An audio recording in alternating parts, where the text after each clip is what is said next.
بسم اللہ الرحمن الرحیم۔ السلام علیکم ورحمۃ اللہ وبرکاتہ۔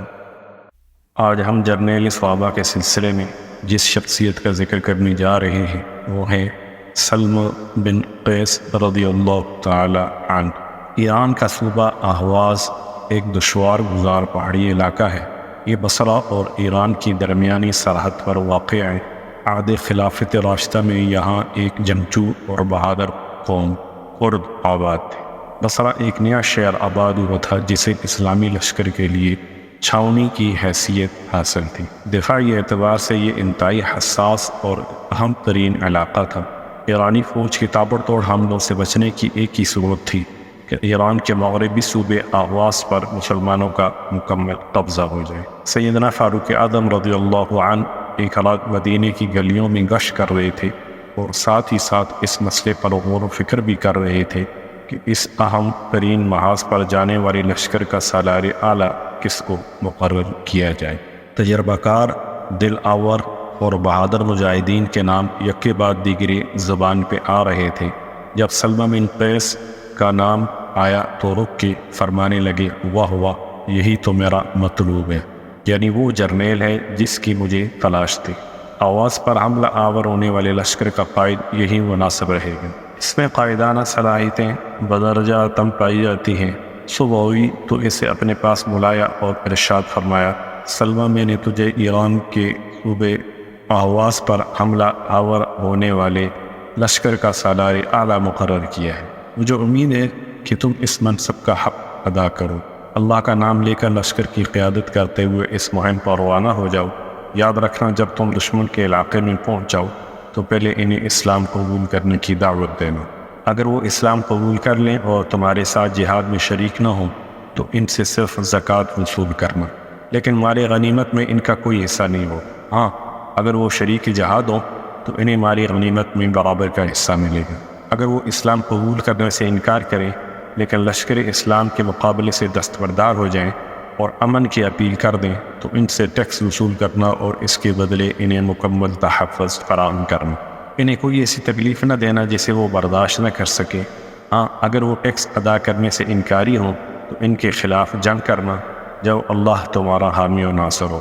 ہاں سنو، اگر ایرانی فوج لڑائی کے دوران قلعہ بند ہو جائے، کھلے میدان میں نکلنے سے گریز کرے اور تمہیں یہ پیغام بھیجے کہ ہم ہتھیار ڈالنے کے لیے تیار ہیں، تو فوری طور پر ان کا یہ مطالبہ منظور نہ کرنا ممکن ہے کہ ان کے اس مطالبے میں کوئی مکر و فریب پوشیدہ ہو جس سے لشکر اسلام کو کسی ناقابل تعافی نقصان کا سامنا کرنا۔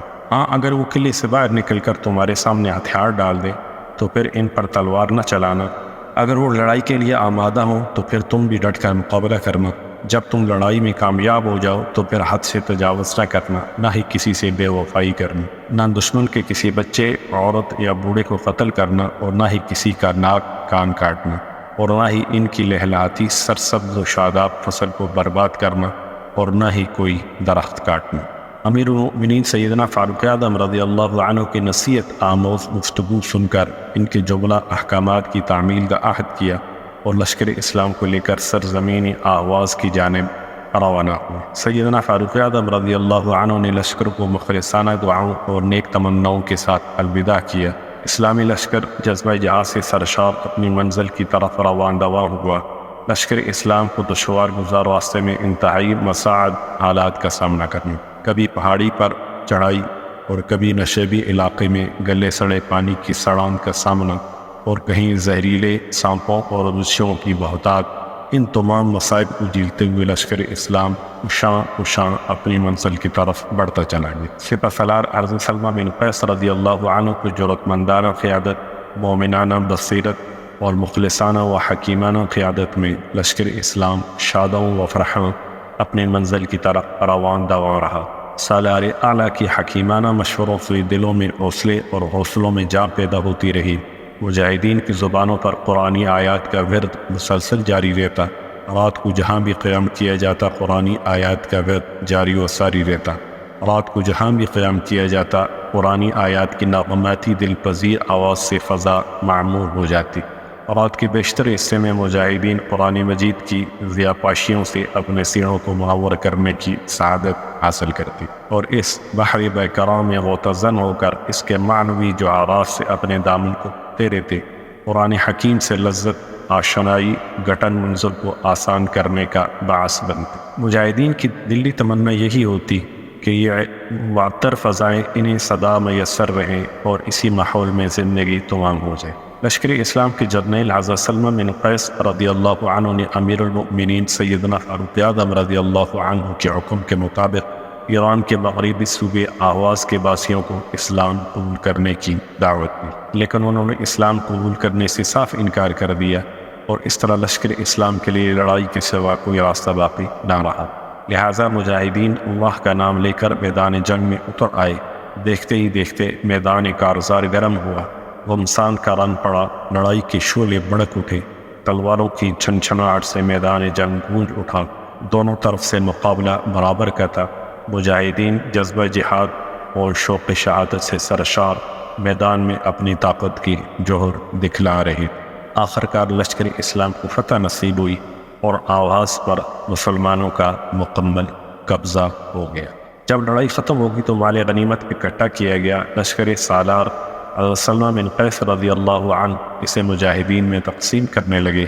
ان کی نظر ایک عمدہ، اعلیٰ اور قیمتی ہار پر پڑی۔ ان کے دل میں یہ خواہش پیدا ہوئی کہ یہ ہار امیر المؤمنین سیدنا فاروق اعظم رضی اللہ عنہ کو بطور تحفہ پیش کیا جائے۔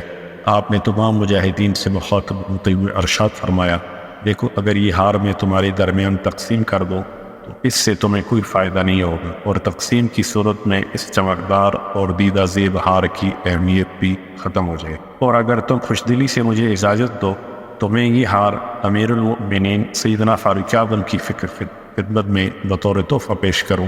سب نے بیک زبان کہا، ہاں ضرور بھیج دیجیے، آپ کی یہ تجویز نہایت مناسب ہے۔ آپ نے ہار ایک خوبصورت ڈبے میں بند کیا اور اپنے قریبی رشتہ دار کو بلا کر کہا، تم مدینہ روانہ ہو جاؤ، وہاں پہنچ کر سب سے پہلے امیر المؤمنین کو فتح کی نوید سنانا، پھر اس کے بعد یہ ہار ان کی خدمت میں پیش کروں اور اپنا خادم بھی ساتھ لیتے جانا تاکہ وہ راستے میں تمہارا معاون ہو۔ دارالخلافہ مدینہ منورہ میں پہنچ کر اس کے ساتھ جو واقعہ پیش آیا وہ ہر ایک کے لیے سبق آموز۔ سالار اعلیٰ حضرت سلمہ بن قیس رضی اللہ عنہ کے قریبی رشتہ دار اپنے خادم خاص کے ساتھ امیر المؤمنین سے ملاقات اور انہیں فتح و نصرت کی خوشگوار خبر کی اطلاع دینے کے دل آویز جذبات سے سرشار دشوار گزار گھاٹیوں کو عبور کرتے ہوئے مدینہ طیبہ پہنچے۔ اب آپ انہی کی زبانی یہ سارا ماجرا سنیے۔ وہ فرماتے ہیں، میں نے امیر المؤمنین سیدنا فاروق اعظم رضی اللہ عنہ سے ملاقات کی۔ کھانے کا وقت تھا، وہ سے احباب کھانا کھا رہے تھے۔ امیر المؤمنین اپنی چھڑی سے ٹیک لگائے اپنے خادم خاص یا رفاع کو حکم دے رہے تھے کہ فلاں کے سامنے کھانا رکھو، گوشت اور شوربہ مزید ڈالو، فلاں کے سامنے مزید روٹی رکھو۔ جب میں آپ کے پاس آیا تو آپ نے مجھے ارشاد فرمایا، بیٹھو۔ میں وہیں بیٹھ گیا، میرے سامنے کھانا رکھا گیا، میں نے بھی اس پر لطف دعوت میں شرکت کی سعادت حاصل کی۔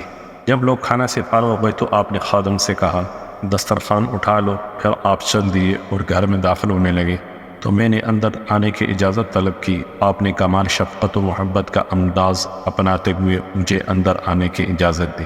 آپ ایک چٹائی پر بیٹھ کے کھجور کے پتوں سے بھرے ہوئے ایک تکیے کے ساتھ خود ایک لگا لی اور ایک مجھے عنایت کیا۔ آپ کے پیچھے پردہ لٹکا ہوا تھا۔ آپ نے پردے کی طرف دیکھا اور اپنی بیوی سے ارشاد فرمایا، اے ام کلثوم، مجھے کھانا دیجیے۔ میرے دل میں آیا کہ امیر المؤمنین نے اپنے لیے کوئی خاص کھانا تیار کروایا ہوگا۔ بیوی نے تیل میں تلی ہوئی ایک روٹی جس پر سالن کی جگہ نمک رکھا ہوا تھا پردے کی اوٹ سے آپ کو پکڑا دی۔ پھر آپ نے میری طرف دیکھا اور فرمایا، آؤ کھانا کھاؤ۔ میں نے تعمیل ارشاد کے طور پر چند لقمے لیے۔ آپ نے کھانا تناول کیا۔ آپ کے کھانے کا انداز ایسا دلربا تھا کہ میں نے کبھی کسی کو اس انداز میں کھانا کھاتے ہوئے نہیں دیکھا۔ پھر آپ نے بیوی کو آواز دیتے ہوئے فرمایا، مجھے پانی دو۔ اس نے پردے کی اوٹ سے ستو کا بھرا ہوا ایک پیالہ پیش کیا۔ آپ نے پہلے مجھے پینے کا حکم دیا۔ میں نے حکم کی تعمیل کرتے ہوئے تھوڑے سے ستو نوش کیے تو میں حیران رہ گیا، کیونکہ جو ستو میں نے اپنے لیے تیار کروائے تھے وہ اس سے کہیں زیادہ لذیذ تھی۔ کھانا بھی بالکل سادہ اور ستو بھی کوئی زیادہ مزیدار نہ تھا۔ پھر آپ نے پیالہ پکڑا، ستو نوش کیے اور یہ دعا پڑھی: شکر اس اللہ کے جس نے ہمیں کھانا کھلایا اور سیر کیا، پلایا اور سیراب کیا۔ آپ نے دریافت کیا: کہاں سے آئے ہو؟ میں نے عرض کیا: سلمہ بن قیس کی جانب سے۔ آپ نے فرمایا: سلمہ بن قیس کے نمائندے کو میں خوش آمدید کہتا ہوں۔ ایران کے مغربی صوبے آغاز میں ایرانیوں سے نبض آزما ہونے والے لشکر اسلام کا کیا بنا؟ میں نے عرض کیا: امیر المؤمنین، اللہ سبحانہ وتعالی نے لشکر اسلام کو فتح نصرت سے ہمکنار کیا ہے۔ میں نے اس جنگ میں پیش آنے والے واقعات تفصیل کے ساتھ آپ کی خدمت میں پیش کیے۔ آپ نے تفصیلی واقعات سن کر ارشاد فرمایا: اللہ کا شکر ہے، اس نے اپنے فضل و کرم سے ہمیں اس میدان میں کامیابی عطا کی۔ پھر آپ نے پوچھا: کیا تمہارا بصرہ سے گزر ہوا؟ میں نے عرض کیا: ہاں امیر المؤمنین۔ آپ نے پوچھا: مسلمانوں کا کیا حال ہے؟ میں نے بتایا: الحمدللہ خیریت سے ہے۔ آپ نے دریافت کیا: بازار میں چیزوں کے نرخ کیسے ہیں؟ میں نے بتایا: ضرورت کی تمام چیزیں بہت سستی ہیں۔ آپ نے پوچھا: گوشت کا کیا بھاؤ ہے؟ کیونکہ گوشت عربوں کی مرغوب غذا ہے، جب تک گوشت نہ ملے تو انہیں تسلی نہیں ہوتی۔ میں نے عرض کیا: گوشت وفر مقدار میں کم قیمت پر دستیاب ہے۔ پھر آپ نے اس خوبصورت ڈبے کی طرف دیکھا جو میرے ہاتھ میں پکڑا ہوا تھا۔ آپ نے پوچھا: یہ تیرے ہاتھ میں کیا ہے؟ میں نے عرض کیا: اس میں ایک قیمتی ہار ہے جو لشکر اسلام کے سالار اعلیٰ سلمہ بن قیس نے آپ کے لیے بطور تحفہ بھیجا ہے۔ یہ ہار انہیں مارے غنیمت میں ملا تھا۔ یہ کہتے ہوئے میں نے ہار کا ڈبہ آپ کی خدمت میں پیش کر دیا۔ آپ نے ڈبہ کھولا اور آپ کی نظر اس قیمتی، عمدہ اور دیدہ زیب ہار کے زرد اور سبز رنگ کے چمکتے ہوئے نگینوں پر پڑی تو غصے سے آگ بگولا ہو گئی اور ڈبہ زمین پر زور سے پٹخ دیا۔ موتی زمین پر بکھر گئے۔ پھر فاروق اعظم نے مجھے حکم دیا: انہیں اکٹھا کرو، اور اپنے خادم خاص یارفع کو حکم دیا کہ جب یہ موتی اکٹھے کرنے لگے تو پورے زور سے اس کی پیٹھ پر کوڑے مارو۔ میں موتی اکٹھے کرنے لگا اور آپ کا خادم مجھ پہ کوڑے برسانے لگا۔ پھر آپ نے فرمایا: کم وقت کھڑے ہو جاؤ۔ میں یہ حکم پا کر سیدھا کھڑا ہو گیا۔ میرے بدن میں کپ کپی تاری تھی۔ پھر آپ نے مجھے حکم دیا: اسی وقت واپس آواز چلے جاؤ اور وہاں پہنچتے ہی ہار لشکر اسلام میں تقسیم کر دینا۔ میں نے عرض کیا: امیر المؤمنین، میں آپ کے حکم کی تعمیل کروں گا۔ پھر آپ نے میری طرف غضبناک انداز میں دیکھا اور فرمایا: اللہ کی قسم، اگر یہ ہار لشکر میں تقسیم نہ کیا گیا تو میں تیری اور سپہ سالار کی ہڈی پسلی ایک کر دوں۔ میں نے وہاں سے اپنی سواری کو سرپٹ دوڑایا اور دشوار گزار راستوں سے گزرتا ہوا حضرت سلمہ بن قیس کے پاس پہنچا اور انہیں تمام صورتحال سے آگاہ کرتے ہوئے کہا: اے سلمہ، اگر تم میری اور اپنے جان کی خیر چاہتے ہو، ابھی اس وقت یہ ہار مجاہدین میں تقسیم کر دو۔ انہوں نے پوچھا: کیا ہوا؟ اتنے گھبرائے ہوئے کیوں ہو؟ تو میں نے اپنے ہوش ٹھیک کرتے ہوئے اپنے ساتھ پیش آنے والا تمام واقعات انہیں سنا دیا۔ حضرت سلمہ بن قیس نے وہیں اسی مجلس میں وہ ہار تقسیم کر دیا۔ السلام علیکم ورحمۃ اللہ وبرکاتہ۔